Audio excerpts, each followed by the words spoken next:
Assalamualaikum warahmatullahi wabarakatuh.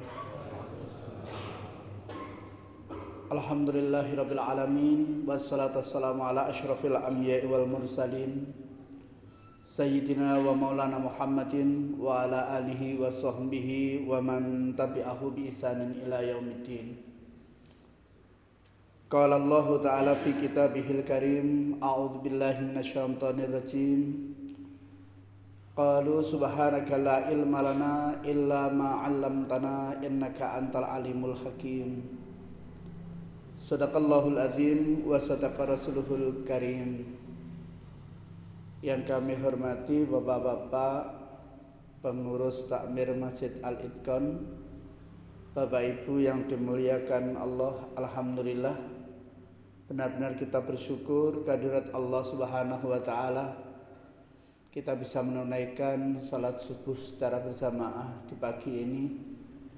Teriring doa, mudah-mudahan Allah senantiasa melimpahkan anugerahnya kepada kita semua.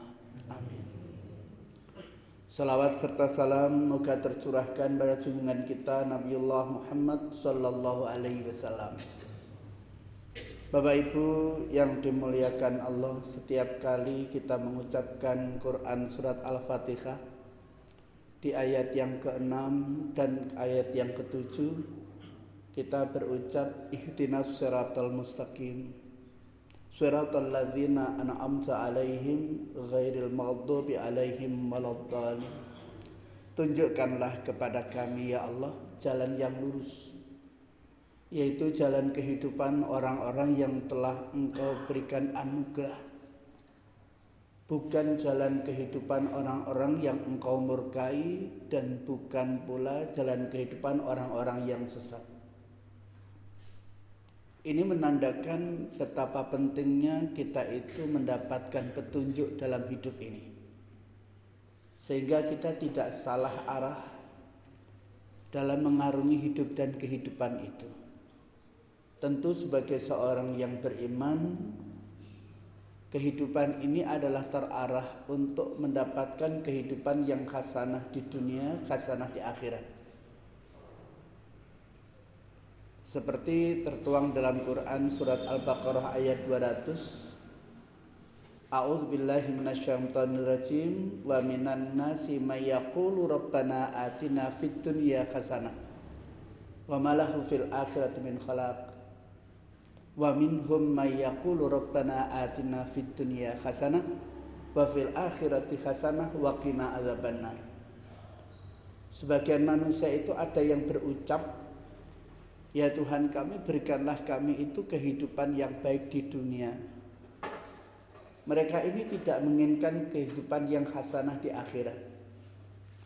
Tetapi ada pula di antara mereka itu, wa minhum may yaqulu rabbana atina fid dunya hasanah wa fil akhirati hasanah wa qina adzabannar.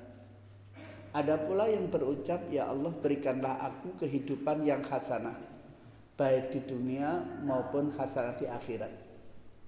Karena mereka ini adalah orang-orang yang mendapatkan anugerah. Siapa orang-orang yang mendapatkan anugerah dalam hidupnya itu? Quran surat An-Nisa ayat 68. A'udzu billahi minasyaitonir rajim. Ulaika ma'al ladzina an'amallahu 'alaihim minan nabiyyin wasiddiqin wasyuhada wassolihin wa hasuna ulaika rafiqa. Mereka-mereka itu bersamaan dengan orang-orang yang mendapatkan anugerah dari Allah. Yaitu siapa? Para nabi, siddiqin, orang-orang yang benar, syuhada, orang-orang yang mati syahid, solihin, orang-orang yang salih, wa hasuna ulaika rafiqa. Mereka-mereka itulah sebaik-baik teman. Ini adalah untuk mereka yang taat kepada Allah dan Rasulnya. Kita kembali kepada masalah hidayah. Hidayah itu adalah mutlak, dan itu nikmat yang tertinggi yang Allah berikan kepada hambanya yang bernama manusia ini. Bapak Ibu yang dimuliakan oleh Allah, hidayah itu ada 5. Yang pertama itu adalah hidayatul gharizah. Hidayatul gharizah itu hidayah berupa insting.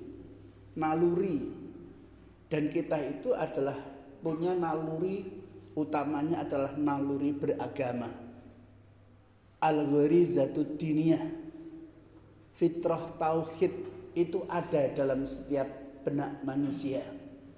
Karena memang manusia itu diciptakan atas dasar fitrah itu.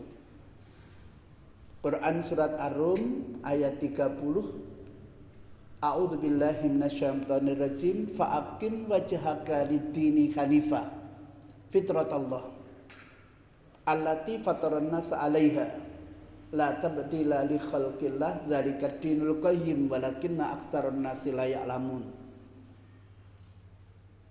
Maka hadapkanlah wajah kamu itu pada agama yang hanif, fa'aqim wajhaka lid-dini hanifa fitratallah, fitrah Allah allati fataran nas 'alaiha, di mana Allah menciptakan manusia itu atas dasar fitrah itu. Ini menandakan bahwa manusia itu adalah makhluk beragama. Manusia dalam dirinya ada potensi untuk mengesahkan Allah. Dini-dini nanti setelah hidup di dunia kemudian beragama selain agama Allah, itu adalah karena fitrah itu tidak berkembang dengan baik. Orang kufur itu menandakan bahwa gharizah diniyahnya itu tidak berkembang dengan baik. Maka dari itu tugas kependidikan itu adalah sesungguhnya mengembangkan fitrah itu.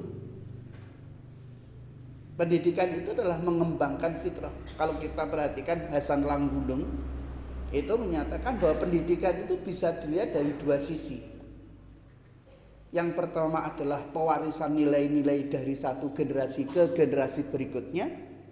Yang kedua adalah pengembangan diri, potensi, talenta yang ada dalam diri manusia itu. Itu harus seiring dan berkembang. Tidak cukup kita hanya mewariskan nilai. Kita sebagai seorang muslim pewarisan nilai kepada anak generasi yang akan datang tidak itu saja, tapi juga mengembangkan fitrah tadi. Utamanya adalah fitrah tauhid.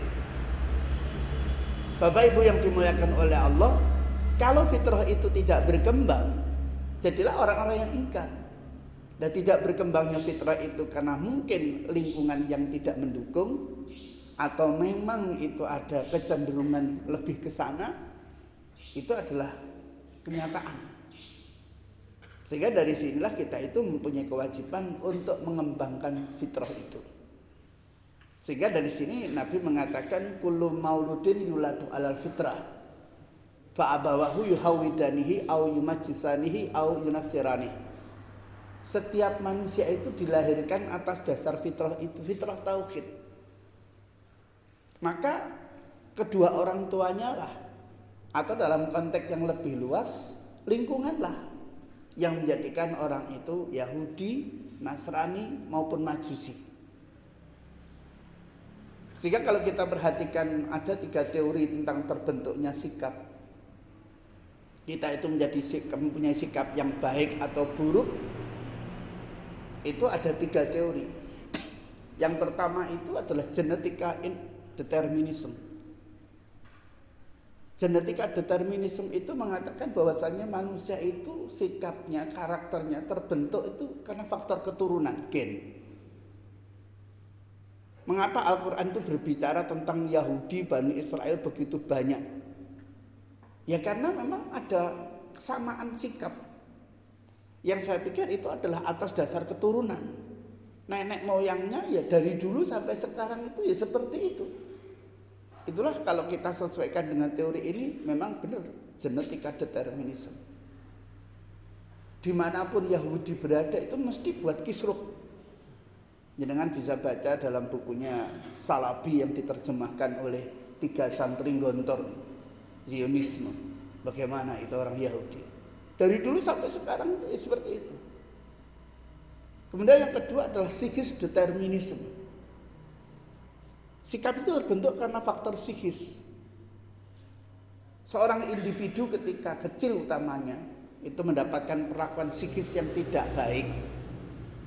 Mungkin sering dibully, tidak mendapatkan tempat yang baik, tidak mendapatkan bimbingan yang baik, isinya mau diunek-unek nih, isinya mau dipojok-pojokkan, nggak pernah dihargai, maka ke depan akan terbentuklah sikap yang tidak jauh dari itu.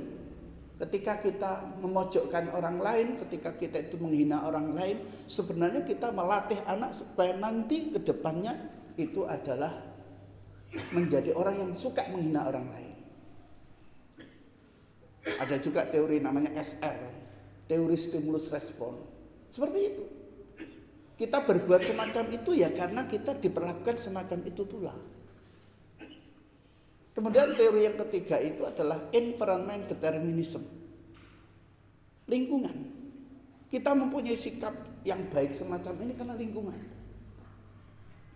Kita menjadi orang baik itu juga karena lingkungan. Demikian juga orang yang jelek itu juga karena lingkungan.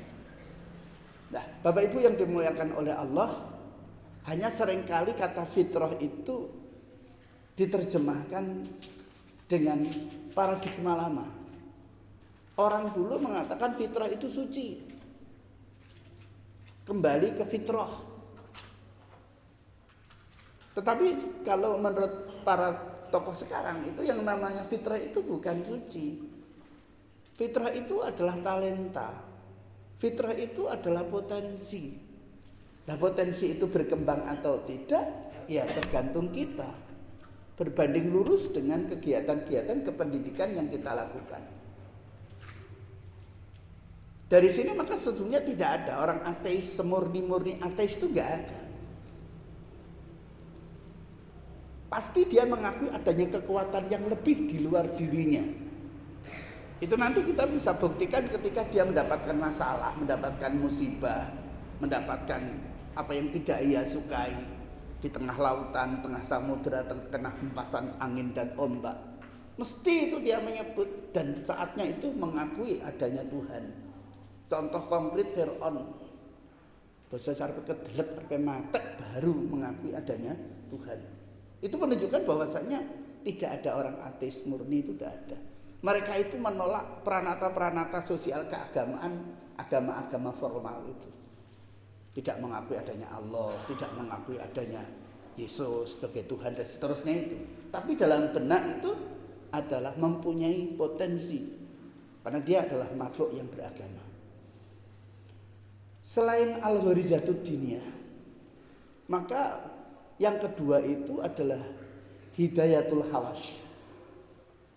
Hidayatul hawas itu adalah petunjuk atau hidayah berupa panca indera. Namun kita juga harus tahu indera kita itu terbatas, pendengaran kita terbatas, penglihatan kita terbatas, semuanya terbatas.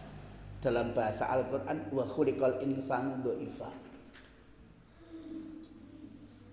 Pak, katanya orang itu, manusia itu diciptakan dalam keadaan sempurna. Laqad khalaqnal insana fi ahsani taqwim. Iya, sempurna dalam keterbatasan, terbatas dalam kesempurnaan. Pendengaran kita itu terbatas, tapi terbatas dalam kesempurnaan. Coba kalau pendengaran kita nggak terbatas, nggak bisa tidur kita. Pendengaran kita terbatas, kurang dari 20 Hz kita tidak dengar, lebih dari 20.000 Hz kita tidak dengar. Itu tapi sempurna. Quran surat An-Nahl ayat 78 mengatakan, wallahu akhrajakum min butuni ummahatikum la ta'lamuna syai'a wa ja'ala lakumus sam'a wal absar wal afidah la'alakum tashkurun. Allah mengeluarkan kamu dari perut-perut ibumu, ummahatikum la ta'lamuna syai'a. Kamu dalam keadaan tidak mengetahui apa-apa. Wa ja'ala lakumus sam'a, dia Allah menciptakan untuk pendengaran, wal absar, penglihatan, wal afidah, dan hati, la'alakum tashkurun, agar kamu itu bersyukur. Itu adalah hidayatul hawas. Kita diberikan oleh Allah berupa panca indera itu, endingnya adalah la'alakum tashkurun. Ada pertanyaan dari seorang siswa, Pak, kalau memang manusia itu diciptakan kemudian nanti dimasukkan ke neraka, ditakdirkannya ke neraka, itu gimana, Pak? Apa gunanya itu? Maka saya jawab, cobalah lihat Quran surat Al-Mulk ayat 2. Alladzi khalaqal mauta wal hayata liyabluwakum ayyukum ahsanu amala. Allah menciptakan kematian sebagai representasi dari kehidupan yang tidak enak namanya mati, termasuk juga neraka, siksa kubur, wal hayat dan kehidupan representasi dari enak berupa surga, berupa nikmat kubur, kehidupan yang nyaman di dunia. Untuk apa? Liyabluwakum ayyukum ahsanu amala, untuk menguji kamu mana di antara kamu yang terbaik amalnya. Dan kita itu telah diberi oleh Allah panca indera, telah diberi oleh Allah yang namanya al-gharizatud diniyah. Bagaimana kita itu menggunakannya? Kita tidak mungkin sama. Allah tidak menciptakan kita itu sama. Kita itu berbeda. Quran surat Al-Maidah ayat 48 dengan jelas itu. Walau sya'allahu laja'alakum ummatan wahidah walakin liyabluwakum fima atakum tastabiqul khairat. Allah tidak menghendaki kita itu satu. Kita itu berbeda. Berbeda usianya, berbeda talentanya, berbeda kadar keimanannya, berbeda kecenderungannya, berbeda segalanya. Untuk apa? Untuk diketahui bagaimana kamu mereaksi apa-apa yang telah Allah berikan kepadamu. Fima atakum fastabiqul khairat. Maka berlomba-lombalah dalam kebaikan. Bapak Ibu yang dimuliakan oleh Allah, ini menandakan bahwa kita itu diberi oleh Allah namanya indra. Bagaimana kita mensyukurinya? Yang ketiga adalah hidayatul aql. Hidayatul aql itu adalah hidayah berupa akal. Harus kita sadari betul, kita terbatas, akal kita terbatas, capaian-capaian kita dengan menggunakan akal pikiran untuk menemukan kebenaran terbatas. Harus itu. Sehingga apa yang dicapai oleh akal ini adalah sesuatu yang relatif, tentatif, bukan absolut, gak universal. Maka disinilah seringkali Al-Quran menyebut kata ma'ruf. Ma'ruf itu adalah kebaikan yang bersumberkan dari akal budi. Khair itu kebaikan yang bersumberkan dari agama. Lah yang namanya ma'ruf itu adalah masih bisa diadopsi oleh Islam selama tidak berlawanan dengan prinsip-prinsip khair. Bapak Ibu yang dimuliakan oleh Allah, hidayatul aql ini tidak cukup. Akal ini tidak cukup. Maka Allah memberikan yang namanya agama. Hidayatud din. Disinilah Allah menurunkan kitabnya. Disinilah Allah mengirimkan para rasulnya sebagai anugerah, bukan sebagai suatu kewajiban bagi Tuhan. Saya katakan begitu karena memang juga ada aliran atau sekte atau teologi dalam Islam itu yang mengajarkan bahwasanya Tuhan itu wajib menurunkan kitab, wajib Tuhan itu mengirimkan rasul. Itu kalangan Mu'tazilah.